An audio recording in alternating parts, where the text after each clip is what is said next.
Hello दोस्तों, welcome to civil मंत्रा। मैं हूं अनुपम।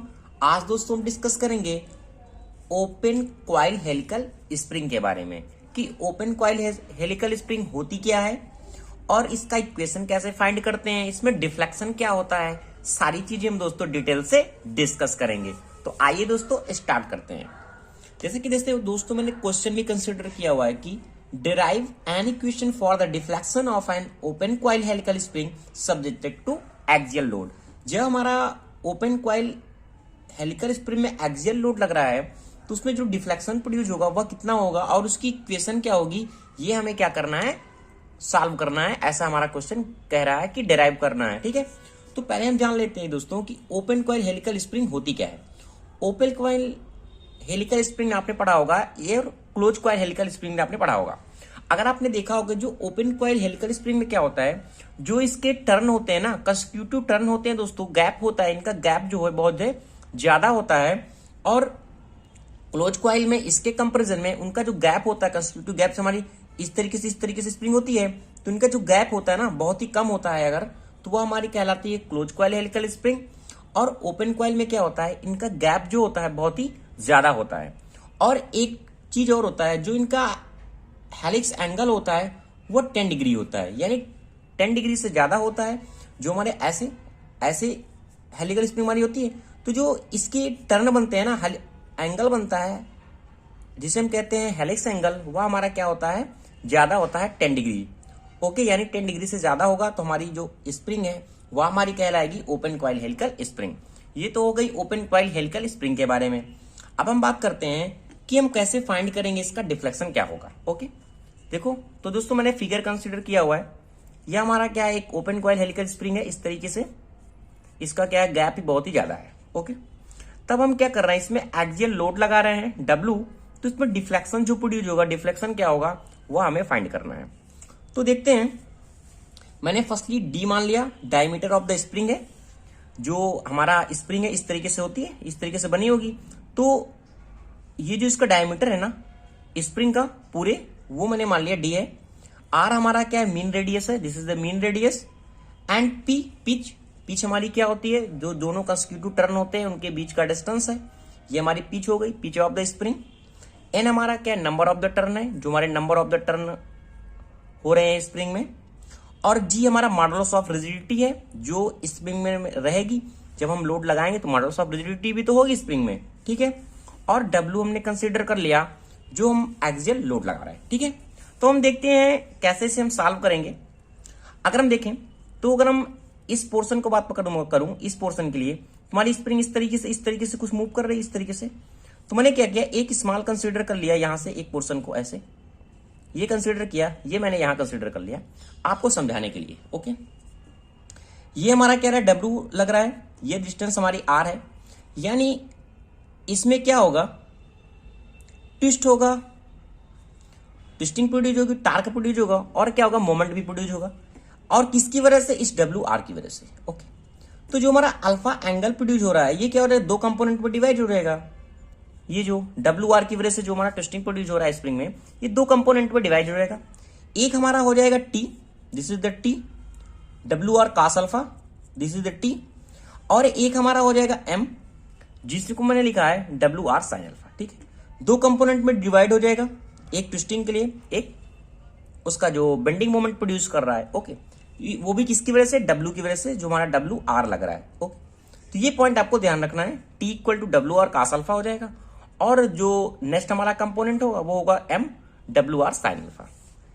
अब देखते हैं कि कैसे हम सॉल्व करेंगे। अगर मैं बात करूं टोटल लेंथ स्प्रिंग की कितनी होगी, जो हमारी स्प्रिंग है, लेंथ अगर हम स्प्रिंग की निकालनी है तो हमारी स्प्रिंग इस तरीके से है पूरी। अगर हम लेंथ ऑफ द स्प्रिंग निकाल रहे हैं तो L इक्वल टू हमारे क्या हो जाएगा, 2πRN, क्योंकि हम क्या कर रहे हैं, एक सर्किल के तरीके से कंसिडर कर रहे हैं इसको। तो 2πR अपन cos अल्फा। cos अल्फा क्यों, देखो ये हमारा क्या अल्फा है, दिस इज द P, और ये 2πR।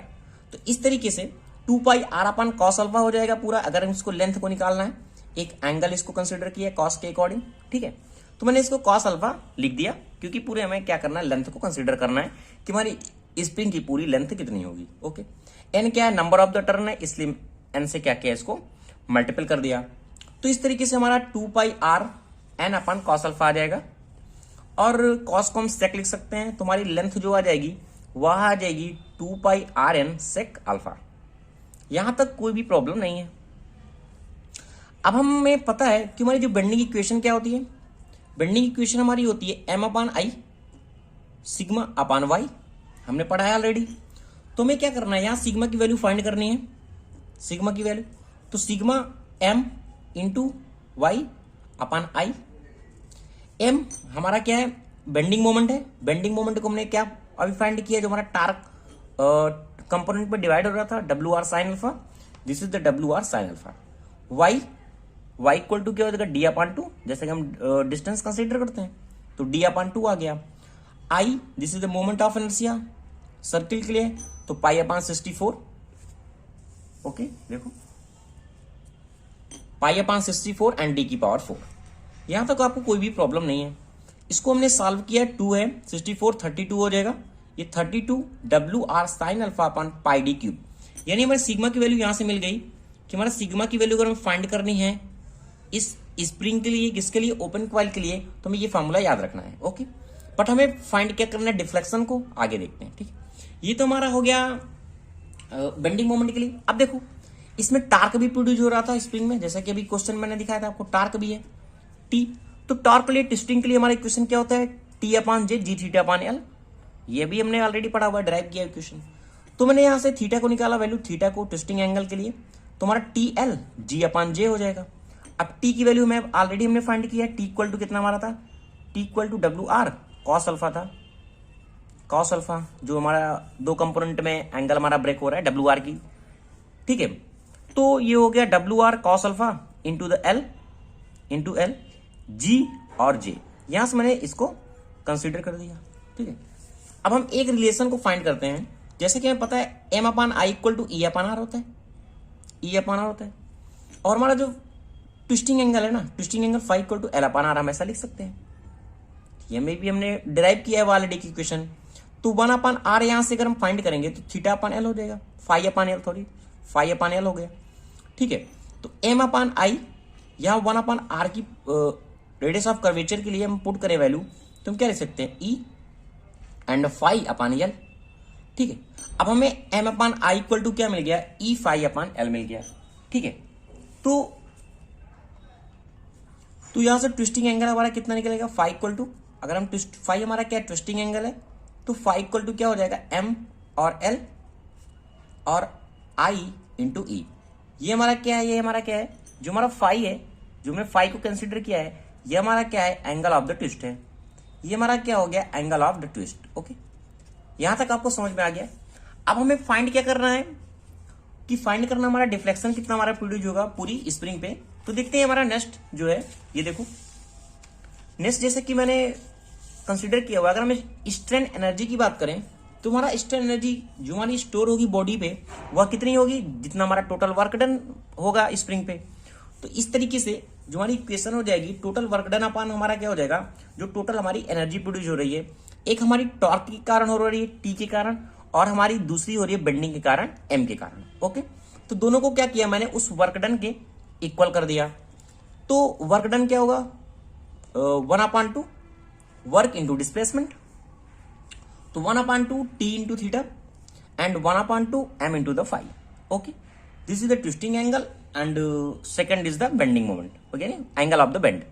ओके, तो 1 upon two 1 upon two cancel out हो जाएगा, ये बचेगा W and this is the displacement, T into the theta and M into the five. सारी वैल्यू को हम क्या करेंगे, पुट करेंगे। ये हो गया हमारा T इक्वल टू, जैसा कि हमने फाइंड किया था, देखो एक बार आपको फिर से मैं दिखा देता हूं। देखो T इक्वल टू क्या था, डब्ल्यू आर कॉस अल्फा था। तो इस तरीके से मैंने यहां पुट कर दिया डब्ल्यू आर कॉस अल्फा। और जो हमारी थीटा है, थीटा की वैल्यू भी ऑलरेडी हमने फाइंड किया हुआ, ये देखो ट्विस्टिंग के रिलेशन से जो हमारा थीटा हमारा निकला था, एंगल ऑफ द, ये कितना था, W R cos alpha L upon G और जे। ठीक है, ये हो गया बेंडिंग के लिए था। ठीक है, एंगल ऑफ द बेंडिंग। अब एम की वैल्यू हमने फाइंड किया था, एम की, वो हमारा कितना था, एम के लिए डब्ल्यू आर साइन अल्फा। तो डब्ल्यू आर साइन अल्फा हो गया, और जो फाइव है twisting angle, phi angle of the twist, तो एंगल ऑफ द ट्विस्ट की वैल्यू ये 5 equal to ml upon I और इंटू द ई और आई इंटू ई मैंने पुट कर दिया वैल्यू। ये सारी वैल्यू को हमें क्या करना है, पुट कर दिया। तो यहां से क्या हो जाएगा, डब्ल्यू आर, ये आर हो गया तो W R square L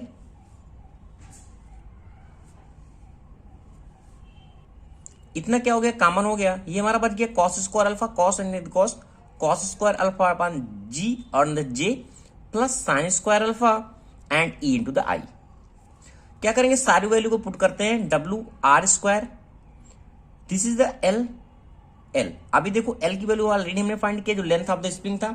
length of the spring हमने कितना निकाला था, 2 pi R N sec alpha. तो इस वैल्यू को हमने क्या किया, यहां पुट कर दिया, 2 pi R N sec alpha.